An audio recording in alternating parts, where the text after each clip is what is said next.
Hi అండి, అందరికీ నమస్కారం. ఇప్పుడు శ్రీ వారాహీదేవి అమ్మవారి గుప్త శరన్నవరాత్రులు జరుగుతున్నవి కదండి. ఇవి శ్రీ వారాహీదేవి శరన్నవరాత్రి పర్వదినాలు కావున ఈ వీడియోలో మనం శ్రీ వారాహీదేవి నవరాత్రుల యొక్క విశిష్టత మరియు అమ్మవారి విశేష మహిమ మరియు అమ్మవారి యొక్క పూజా విధానం గురించి వివరంగా తెలుసుకుందాం. ఈ నవరాత్రులు ప్రతి సంవత్సరం ఆషాఢ శుద్ధ పాడ్యమి నుండి నవమి దాకా మొత్తం 9 రోజుల పాటు జరుగును.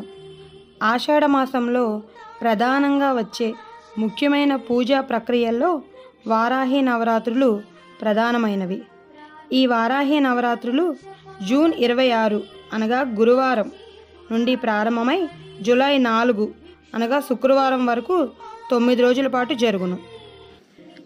ఈ వారాహీదేవి అమ్మవారి పూజ చాలా పవిత్రమైనదిగా, విశేషమైనదిగా భక్తులు భావిస్తారు.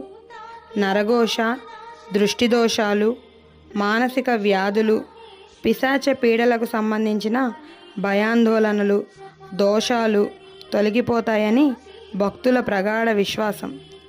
ఈ నవరాత్రులలో భక్తులు వారి కోరికలు నెరవేరాలని, కష్టాలు తొలగిపోవాలని ఎంతో భక్తి శ్రద్ధలతో, నియమ నిష్టలతో అమ్మవారిని పూజిస్తారు.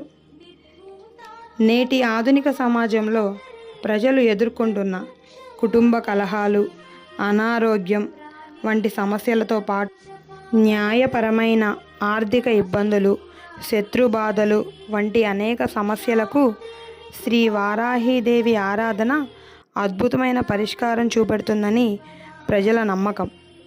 మరీ ముఖ్యంగా వారాహీదేవిని పూజించడం వలన శత్రుబాధలు తొలగిపోతాయని ప్రసిద్ధి. ఈ తల్లిని భక్తి శ్రద్ధలతో ఆరాధిస్తే జీవితంలో ఎదురయ్యే అడ్డంకులన్నీ తొలగిపోతాయని, ధైర్యం, స్థైర్యం కలుగుతాయని, జ్ఞానం సిద్ధిస్తుందని, ముఖ్యంగా మన శరీరం అందలి కుండలిని శక్తి జాగృతం అవుతుందని భక్తుల నమ్మకం. లలితాదేవికి సైన్యాధిపతిగా వారాహీదేవిని అభివర్ణిస్తారు. వారాహీదేవి అమ్మవారి ప్రస్తావన లలితా సహస్రనామంలో కూడా ఉంటుంది. లలితాదేవి తరపున పోరాడమే కాదు, భక్తులకు అండగా ఉంటుందట ఈ వారాహి అమ్మవారు. ఇప్పుడు వారాహి అమ్మవారి పూజా విధానం గురించి తెలుసుకుందాం. ఇక అమ్మవారి పూజ ప్రారంభించే ముందు శుభ్రంగా స్నానం చేసి ఇంటిని కూడా శుభ్రం చేసుకోవాలి. కోరికలు చెప్పుకుంటూ సంకల్పం తీసుకోవాలి. అనంతరం వారాహి అమ్మవారి విగ్రహం లేదా పటాన్ని పీఠంపై ప్రతిష్ఠించాలి. పసుపు, కుంకుమ, పూలతో అలంకరించి ఆవు నెయ్యితో దీపాలను వెలిగించాలి. వారాహి అమ్మవారికి నైవేద్యంగా తీపి పదార్థాలు, పానకం, శనగలు, పాయసం వంటివి సమర్పించవచ్చు. ముఖ్యంగా బెల్లం పానకం అమ్మవారికి చాలా ప్రీతికరమైనదట. తర్వాత ప్రశాంతమైన మనసుతో వారాహి మూలమంత్రాలు జపించాలి. వారాహి అమ్మవారి స్తోత్రాలు పారాయణం చేయాలి. చివర్లో ధూప దీప నైవేద్యాల తర్వాత హారతిచ్చి పూజను ముగించాలి. అలాగే ఈ వారాహి అమ్మవారి నవరాత్రుల్లో దాన ధర్మాలు చేయడం వల్ల ఎంతో పుణ్యం వస్తుందని పండితులు చెబుతున్నారు. దేశంలో పలు ప్రాంతాల్లో ఈ వారాహి అమ్మవారి ఆలయములు ఉన్నప్పటికీ వారణాసి, చౌరాసి, మైలాపూర్లో ఉన్న ఆలయములు ఎంతో ప్రసిద్ధి. ఇప్పుడు వాటి గురించి తెలుసుకుందాం. ముందుగా వారణాసిలోని వారాహీదేవి ఆలయం గురించి తెలుసుకుందాం. ఇదే వారణాసిలోని వారాహీదేవి ఆలయం. ఇది బనారస్లో ఉంది. ఈ ఆలయం కాశీ విశ్వనాథ్ ధామ్ నుండి 700 మీటర్ల దూరంలో ఉంది. ఇక్కడ వారాహీదేవిని గ్రామదేవి అని పిలుస్తారు. ఆమె బెనారస్ నగరం మొత్తాన్ని రాత్రంతా కాపాడుతుందని మరియు తెల్లవారుజామునే ఆలయానికి తిరిగి వస్తుందని ఇక్కడ ప్రజలు నమ్ముతారు.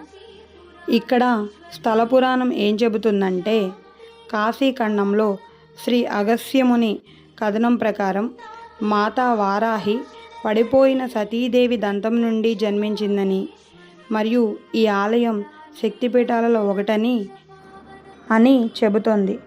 ఈ దేవతను పూజించడం వల్ల దుష్టశక్తుల నుంచి రక్షిస్తుందని, దుర్గాదేవి రాక్షసులు మరియు అసురులతో పోరాడుతున్నప్పుడు ఈ వారాహీదేవియే ఆమెకు సైన్యాధిపతిగా ఉందని ఇక్కడి పురాణాలు చెబుతున్నాయి. ఇప్పుడు చౌరాసీలో ఉన్న వారాహి అమ్మవారి ఆలయం గురించి తెలుసుకుందాం. ఇది ఒడిశా రాష్ట్రంలోని పూరీ జిల్లాలో ఉంది. ఇది 10వ శతాబ్దానికి చెందిన పురాతన ఆలయం. ఇది ప్రాచీ నది ఒడ్డున ఉంది.